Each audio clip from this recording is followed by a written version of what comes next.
Hello बच्चों, let's see what question says. Which one of the following precedes reformation of the nuclear envelope during M phase of the cell cycle? Here are four options. A. Transcription from chromosomes and reassemble of the nuclear lamella. B. Formation of contractile ring and formation of phagoplast. C. Formation of contractile ring and transcription from chromosomes. D. The condensation from chromosomes and reassembly from of the nuclear lamella. Okay, ये जो question में बोला गया है इसमें से कौन सा ऑप्शन है फॉलोइंग में नीचे दिए गए में कि प्रीसीड्स कर रहा है reformation of the nuclear envelope का reformation during the M phase of the cell cycle. अब एम फेज क्या है? एम फेज में ही एक्चुअल सेल का डिवीजन होता है. अगर हम एम फेज की बात करें तो यहां पर ही एक्चुअल फेज है. ये phase when cell divide, when cell divide, where cell division occur, can we say. ये मोस्ट ड्रामेटिक पीरियड होता है. यहां पे reorganization of virtuality all component of the cell. It start with, ये स्टार्ट होता है साइटोकाइनेसिस के साथ और एंड होता है इसका जो एम फेज का स्टार्ट होता है कार्योकाइनेसिस के साथ और एंड होता है साइटोकाइनेसिस के साथ. लेकिन अगर हम इसके स्टेटमेंट को पढ़ेंगे, reformation of the nuclear envelope during M phase, तो रीफॉर्मेशन न्यूक्लियर एनवेलप का कब होता है? टेलोफेज स्टेज में. टेलोफेज स्टेज में. और टेलोफेज स्टेज के अगर हम इंपॉर्टेंट कैरेक्टर्स के बारे में बात करेंगे तो जो टेलोफेज स्टेज में एक तो सारे के सारे cell organelles like endoplasmic reticulum, Golgi complex, nucleolus,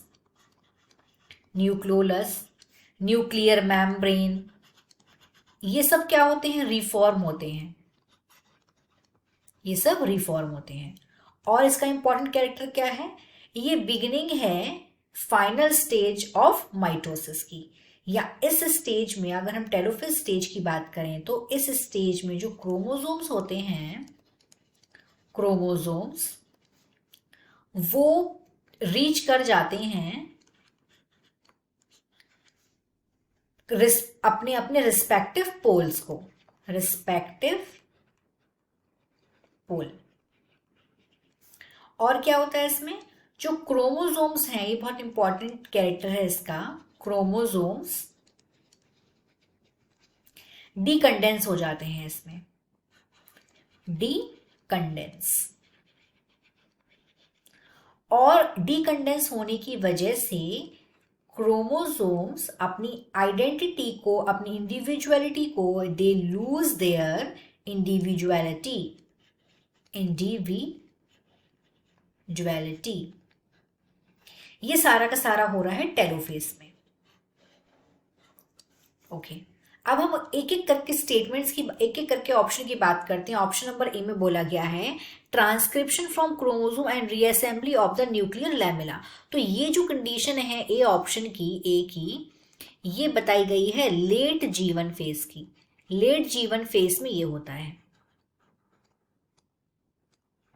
तो ऑप्शन में तो टेलोफेज की बात करी गई है, तो ये इसका ऑप्शन नहीं हो सकता है. अब हम बी की बात करते हैं. बी में बोला गया है formation of contractile ring and the formation of phragmoplast. तो कॉन्ट्रैक्टाइल रिंग और फैगमोप्लास्ट का जो फॉर्मेशन है वो होता है साइटोकाइनेसिस में. साइटोकाइनेसिस में ये होता है. अब कॉन्ट्रैक्टाइल रिंग का फॉर्मेशन होता है एनिमल सेल में, और फैगमोप्लास्ट का फॉर्मेशन होता है प्लांट सेल में. तो ये भी इसका ऑप्शन नहीं होगा. अब बात करते हैं सी की. Formation of contractile ring and transcription from chromosomes. तो कॉन्ट्रैक्टाइल रिंग का जो फॉर्मेशन है ये होता है एनिमल सेल में. सॉरी, ये होता है yes it's animal cell.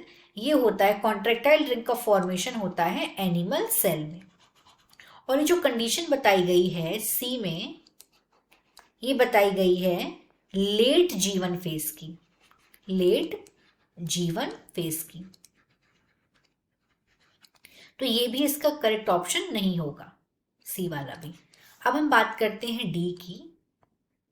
D में यहां बोला गया है डीकंडेंसेशन of chromosome from chromosome and reassembly of nuclear lamella.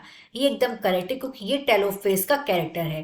डीकंडेंसेशन from chromosomes, ये एकदम करेक्ट है। तो हमारा डी हो गया यहाँ पे right option. I hope you understood this question. Thank you.